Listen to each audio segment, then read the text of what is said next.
continuamos en Proyecto Federal. El bloque que vamos a desarrollar ahora son los temas que están relacionados con la salud. A ver, te hago una pregunta a vos. En invierno salís a trabajar, consumís las calorías suficientes, tenés frío, y como tenés frío querés comer algo caliente, y si querés comer algo caliente, ¿no estás de alguna manera violando, la palabra violar es muy extrema, ¿no es cierto?, rompiendo con las reglas que hacen a una adecuada aporte de calorías? ¿Qué es lo que pasa en invierno? ¿Sí? ¿Cuáles son los requerimientos que tiene nuestro cuerpo? Por eso la invitamos en el día de hoy a la doctora Georgina Alberro. Bueno, ¿qué pasa? ¿Nos desordenamos en invierno?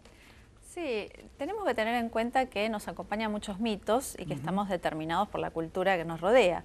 Con lo cual, es muy posible que nos pase que llega el frío y queremos quedarnos en casa, mirando una serie y comiendo.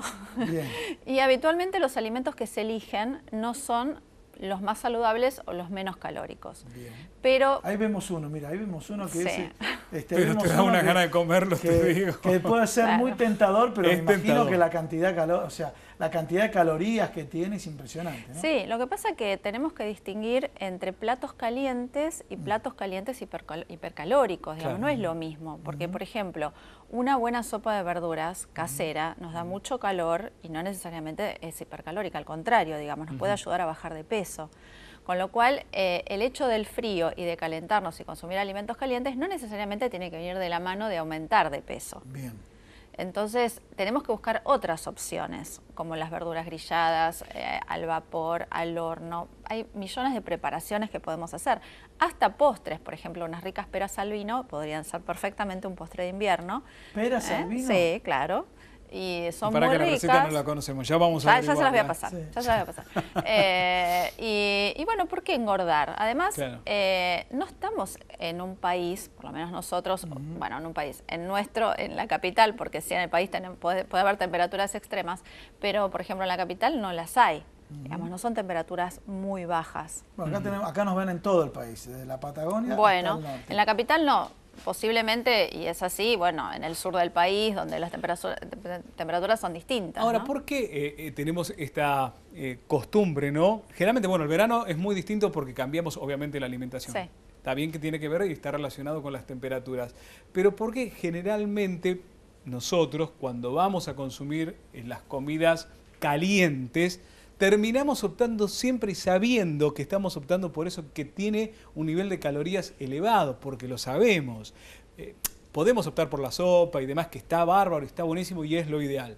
Pero no tenemos como el chip para poder darnos cuenta que no es lo correcto, Sí. que no es la forma exacta por ahí de estar bien alimentados y, como decimos, calentar el cuerpo al mismo tiempo. Sí, lo que pasa es que está esta idea de que es invierno, estamos tapados, no nos tenemos que poner la malla, falta todavía para eso y nos damos permitidos. Y además con esta excusa también de que hace frío y entonces esto está bien. Y la realidad es que el 90% del tiempo nosotros estamos en lugares cerrados, no estamos al aire libre. Padeciendo ese frío, y además tenemos muchas más herramientas para defendernos del frío cuando estamos al aire libre que del calor. Por ejemplo, el calor, paradójicamente, cuando hace mucho calor, el cuerpo necesita más energía, gasta más energía porque produce más transpiración. Entonces, eso genera un gasto calórico extra. Entonces, es posible que en verano se gasten más calorías que en invierno. Fíjense que es diferente a lo que en realidad uno podría pensar, que hace frío, tenemos que comer, gastamos más calorías, porque no es así. Y aparte comemos generalmente, yo no sé si durante el día que estamos en actividad por ahí laboral, pero a la noche cuando llegamos a casa tenemos generalmente la manía de centrar toda la comida en el momento de la noche, cosa errónea y mal exacto, hecha, ¿no? Es la peor elección. Digamos, necesitamos la energía que nos brindan los alimentos para hacer las actividades durante el día. Salvo que una persona trabaje de noche, entonces ahí se tendrá que ver, pero la realidad es que necesitamos comer mientras que estamos en actividad. El tema de mantener la temperatura corporal, Sí. ¿sí? A ver, uno de pronto el fin de semana hace una práctica deportiva y dice, tomé frío y demás, voy a tomar, no sé, tal vez un café con leche o un caldo, lo que fuere. ¿Cómo juega el mantenimiento de la temperatura corporal con la ingesta de alimentos y con la dieta? Ya les digo que en realidad cuando no son temperaturas extremas no repercute tanto. Bien. Entonces uno no tiene que tener en cuenta eso, como yo le digo a mis pacientes, se necesita comer bien y hacer actividad física.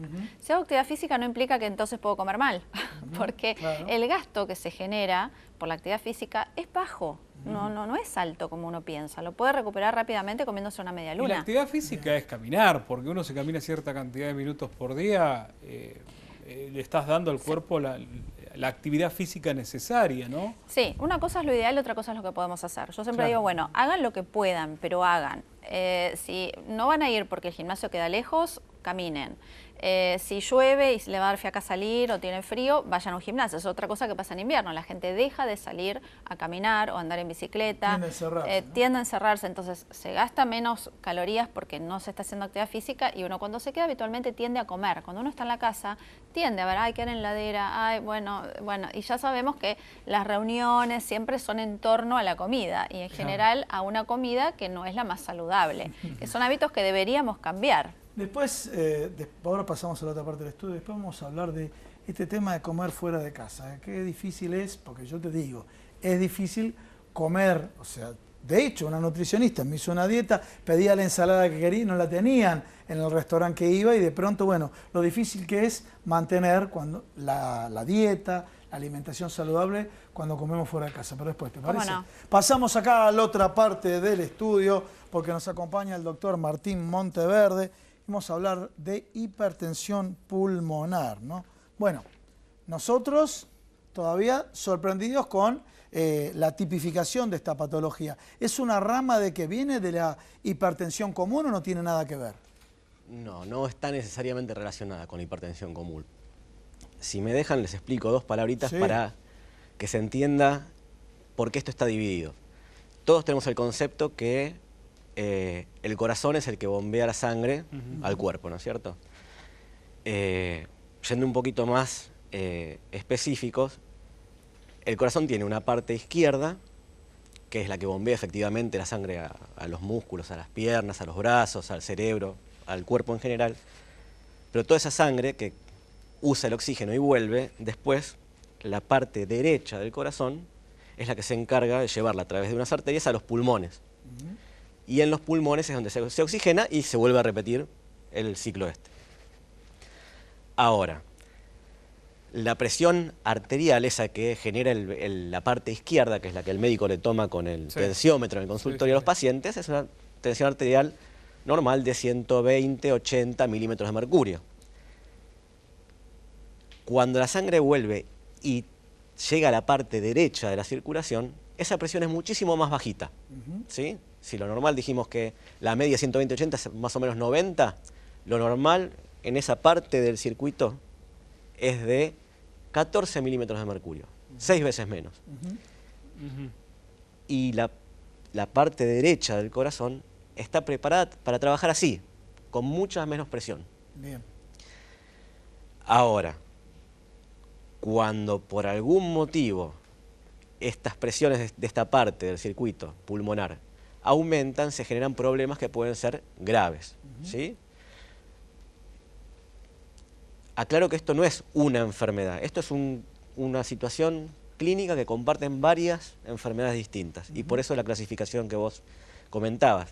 Pero todas comparten esto, las arterias se ponen más finitas, aumenta mucho la resistencia para el paso de sangre a través de esas arterias, se ponen muy rígidas y a ese ventrículo derecho, a esa parte del corazón derecha, que está acostumbrado a trabajar con menos presión, le cuesta cada vez más bombear, llevar la sangre para los pulmones. Ahí quedó clarísimo.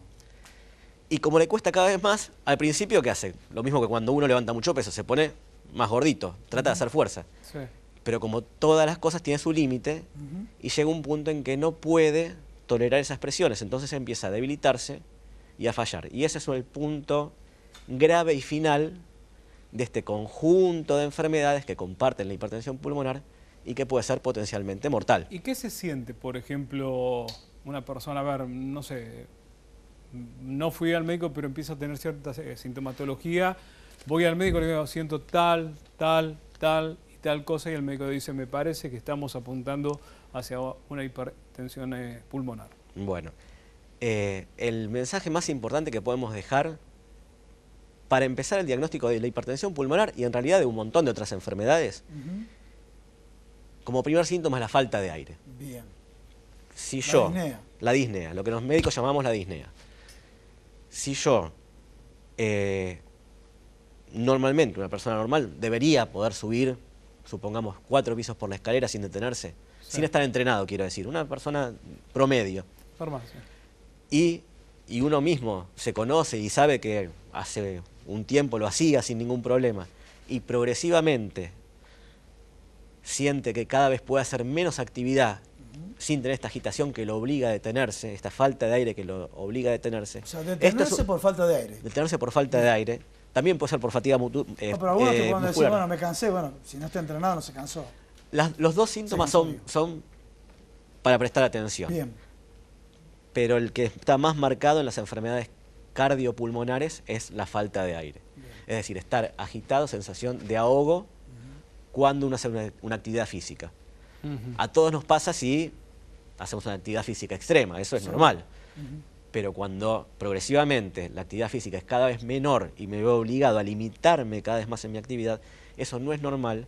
No significa que tengamos hipertensión pulmonar, Sí, señor. pero sí significa que tenemos que consultar, porque es un signo de alarma muy importante. Después habrá causas cardíacas, pulmonares, otro tipo de enfermedades que también pueden generar la hipertensión pulmonar u otras cosas que justifiquen esa falta de aire. Pero el primer síntoma que aparece en la hipertensión pulmonar es la falta de aire. Después hay otros. ¿Cómo cuáles? Puede haber palpitaciones, desmayos, dolor en el pecho similar al dolor que se sufre en los infartos, edemas en las piernas, edemas en el abdomen, una coloración azulada en las mucosas, en la ¿Son boca. concomitantes o pueden estar separados cada uno de los síntomas? Todo esto que estoy diciendo en general es progresivo. Bien. ¿Por qué? Todos se asocian al deterioro cada vez mayor de la circulación pulmonar y de este ventrículo derecho que les nombraba al principio.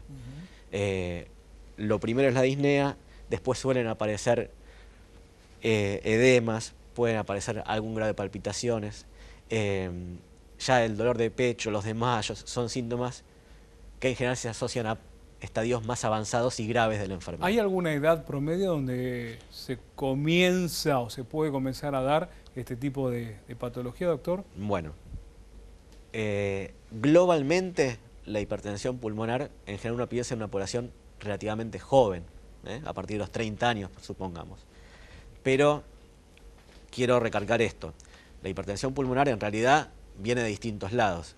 Si nosotros hablamos de hipertensión arterial pulmonar, que es el primer grupo, coincide con esto, pacientes jóvenes que pueden tener formas hereditarias, que pueden tener formas de hipertensión pulmonar asociadas a enfermedades del tejido conectivo, pero hay otras formas, hay otras causas. La enfermedad cardíaca izquierda es una causa, la enfermedad pulmonar como el EPOC, que todo el mundo conoce por el cigarrillo, es otra, y ahí el grupo etario se irá corriendo hacia el grupo etario de esa enfermedad madre que la genera, ¿sí? Lo mismo sucede, hay otra causa más que no nombré, pero que es importante, que es la presencia de pequeños coágulos en la circulación que en forma clínica o subclínica, sin que se puedan detectar, se depositan en las arterias del pulmón y las van ocluyendo. Esta es otra causa de hipertensión pulmonar. Como pueden ver, hay una gran variedad de enfermedades, todas tienen esta situación grave, clínica, en común.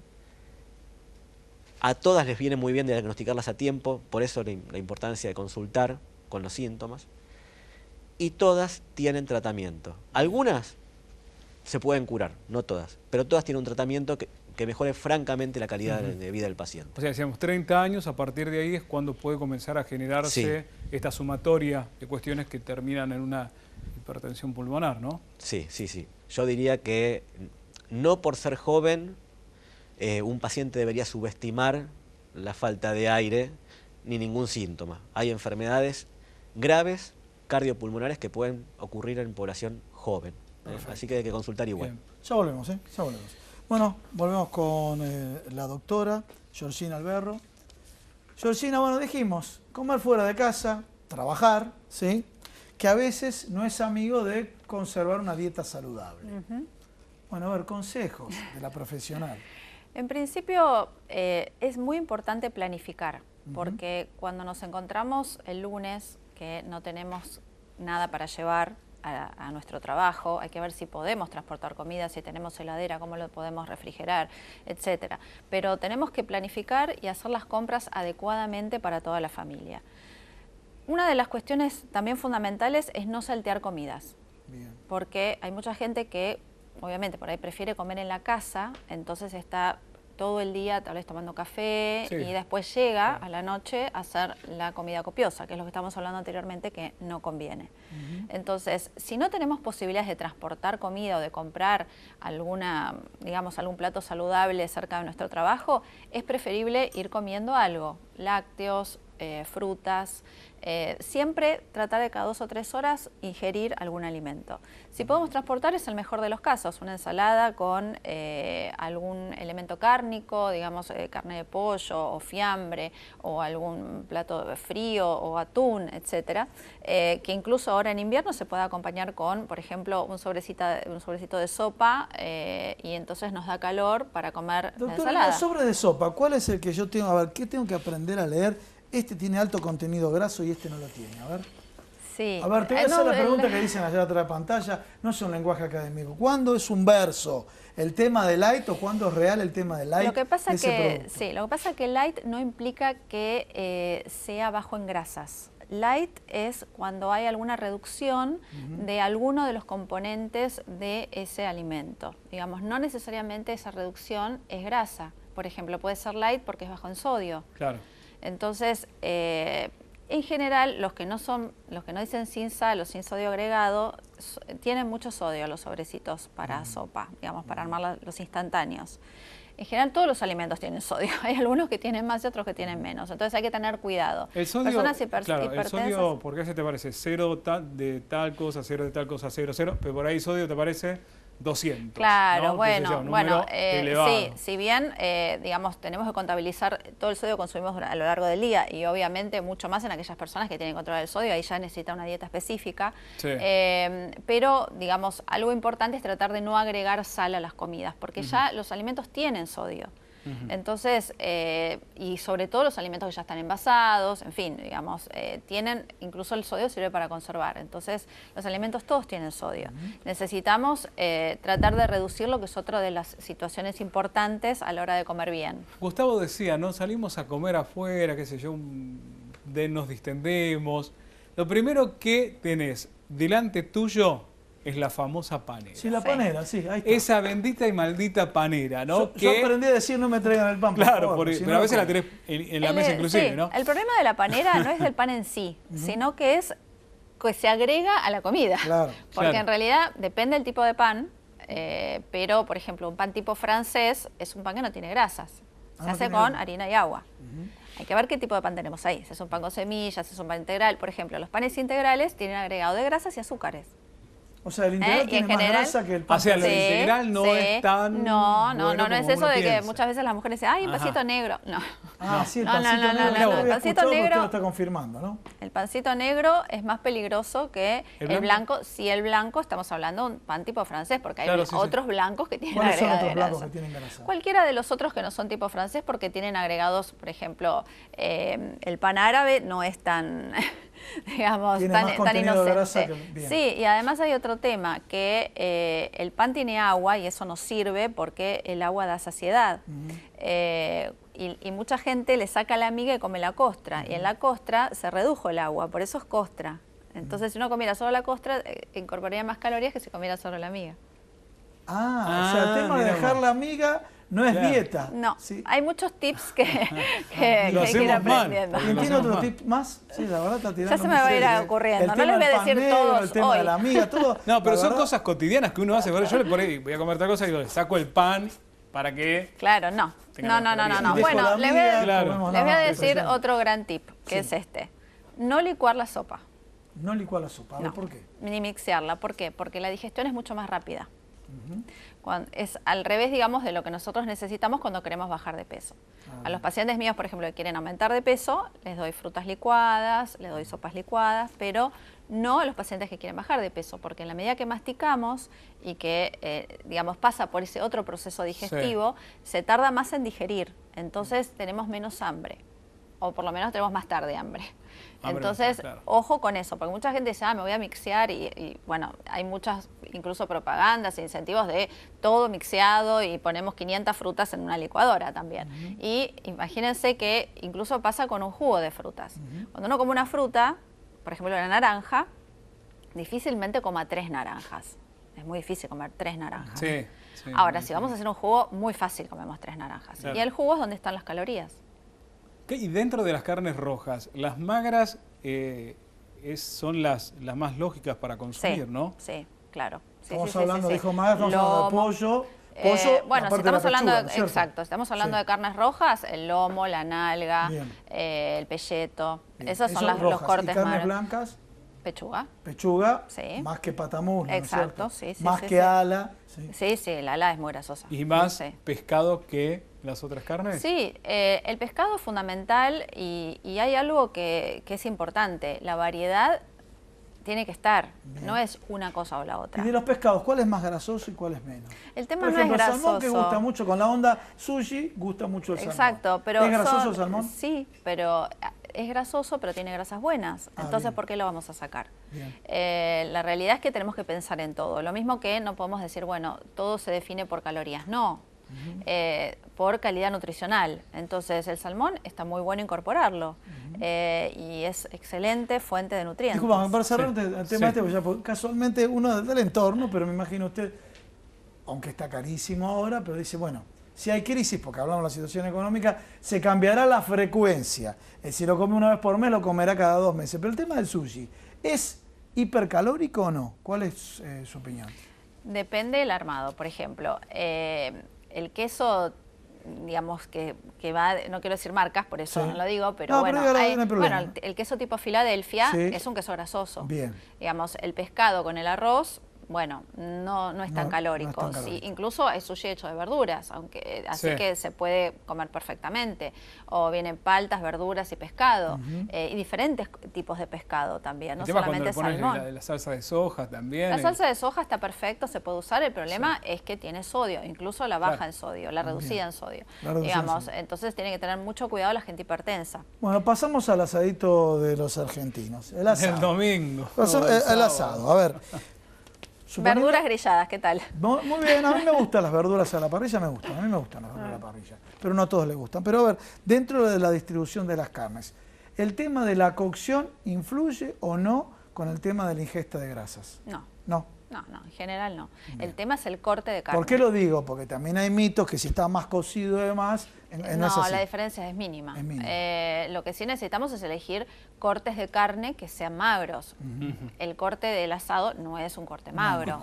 A ver, dentro de lo que compone a la famosa parrillada, ¿qué es lo más sano dentro de todo? Un lomito, sí.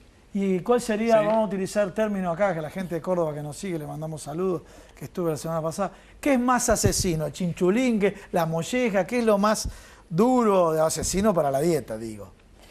Bueno, la molleja me imagino. La molleja tiene grasas, el chinchulín también, riñones mucho no se consume, pero por ahí tiene menos. Tiene menos grasa el riñón. Pero yo diría que como es tan cultural nuestro, la idea no es dejar de consumir eso, sino no hacerlo tan seguido. Bien, la frecuencia. Digamos, y por otro lado, acompañarlo de vegetales. Quedan riquísimas las verduras grilladas o al plomo o hechas en el fuego, al fuego, realmente quedan muy bien y es un buen acompañamiento. Incluso se puede empezar a comer alguna ensalada, cosa de después elegir algún corte de carne, poca cantidad y bueno, seguimos disfrutando del asado argentino. Bien, entonces a modo de receta de invierno, entonces hagamos una síntesis de los consejos. Empezar siempre con una sopa de verduras. Bien. Casera sin licuar. Casera. Ahora en las verdulerías están vendiendo ese mix de verduras. Exacto, perfecto. Está bueno, ¿no? Eso, antes había que comprarlo. Y hacerlo, que lleva tiempo que no tenemos. Pero realmente tenemos ahora accesibilidad. A ver, voy a ver si se viene los deberes o presté atención. Usted me va a evaluar a mí. Doctora, dijo que es mejor en esa sopa no licuarla, porque en el caso de licuarla, la ingesta, o sea, es más rápida y absorbe más las grasas. No, más que absorber las grasas, sino que se digiere más rápido, entonces tenemos hambre más Ahí rápido la y saciedad. volvemos a comer. Está relacionado con la saciedad. Exacto. Bien, perfecto. Bueno, sigamos. Primero sopa, después. Sí, después, bueno, después depende del horario que estemos, que sea para comer. Por ejemplo, si es un almuerzo, siempre conviene elegir algún tipo de carne magra con ensaladas. Eso Siempre, sería ideal. como la dieta tradicional, acompañándolo de todo lo que tenga fibras. Exacto. Verduras. Sí. ¿Merienda? Sí. Carnes magras. Merienda, una rodajita de pan, una fruta, yogur. Bien. Repasemos, acá lo dijo la doctora, que lo diga ella nuevamente. Exacto. Y la O sea cena que extraña. nos comimos nosotros el verso del pan, pan de salvado, del pan negro, Sí, porque tiene y más ojo grasa. con el pan con semillas. Ah, que está otro muy tema de más, moda. Sí. con la onda naturista, el pan con Exacto, semillas, ¿qué sí, pasa? Sí, tiene muchas más calorías, además, ¿La por semilla ejemplo, o el pan? No, y bueno, En no, el la contexto, semilla ¿no? que se le agrega En al el pan. contexto. Entonces es un pan que es muy la cena? rico en calorías. Tranqui. Siempre las cenas livianas. Livia. Siempre las cenas livianas. ¿Qué quiere decir liviano? Puede ser también un pequeño plato de pastas, arroz, porque realmente se digiere bastante rápido siempre y cuando no le agreguemos grasas, porque las grasas retardan el vaciamiento gástrico, con lo cual si le agregamos aceite mucho o crema o manteca o alguna salsa, digamos, con mucha grasa, no conviene. Pero también que podemos optar por algún vegetal relleno, zapallitos rellenos, ancos rellenos, algún revueltito de vegetales, incluso venden ya armado en las verdulerías como para hacer un salteadito, un puré de calabaza. Hay tanta versatilidad en función de la cocina que realmente se pueden hacer muchas preparaciones. Muy bien. Pero poca Tranquilo. cantidad a la noche. Gracias, Doctora, doctora. muchísimas gracias. Muchas Y gracias. cerramos con el doctor Martín Monteverde, hipertensión pulmonar, sintomatología y consejos. Bueno, lo que hablamos un poco recién, la falta de aire como número 1, Bien. dolor de pecho, desmayos, en Bien. cualquiera de todos esos casos, no dejar de consultar.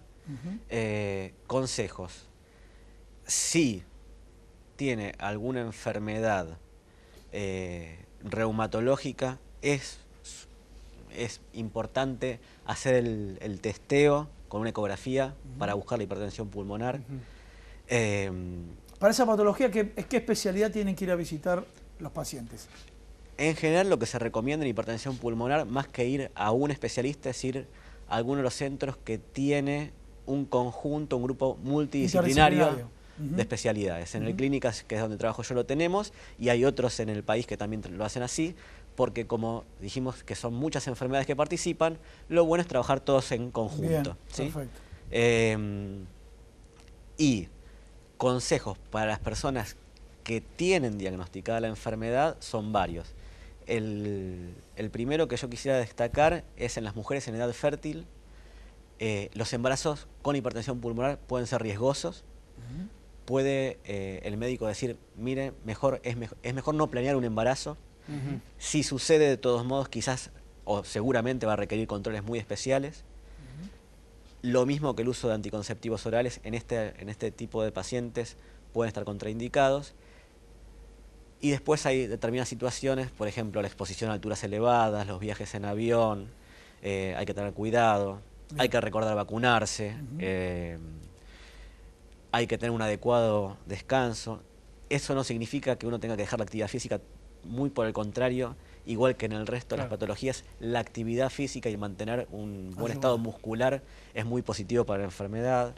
Son varios temas. Martín, muchísimas Doctor, gracias. gracias. Gracias por haber venido. Bueno, señores, Nos tenemos que ir. nos tenemos que ir. Se nos ha ido el programa. Nos vemos la semana que viene, ¿les parece? Hasta luego.